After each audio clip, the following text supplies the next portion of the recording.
जदीद और स्टोर लाया ताज़ा और खालिश अज्जा से तैयार करदा मसाला जात जो आपके खानों को बेमिसाल जायका बख्शते हैं। चाट मसाला एक मुनफरिद और तीखा मसाला है जो मुख्तलिफ खानों को मजीद लजीज बनाता है।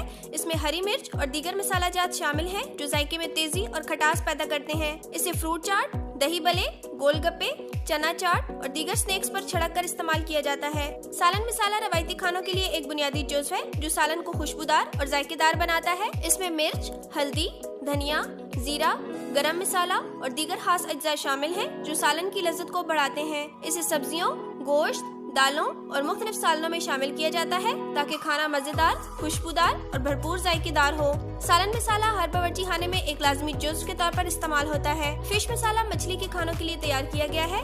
इसका जायका और खुशबू बेहतरीन है। इसमें मुख्तलिफ मसाले शामिल किए गए हैं जो मछली को मुनफरिद जायका देते हैं। इसे तली हुई, भुनी हुई या सालन वाली मछली में इस्तेमाल किया जाता है। फिश मसाला न सिर्फ मछली के जायके को निखारता है बल्कि इसकी खुशबू को भी बेहतर करता है। अपने खानों को लजीज बनाने और फ्रेश मसाले हासिल करने के लिए अभी ऑर्डर कीजिए और 3 दिन में अपने घर की दहलीज पर वसूल कीजिए।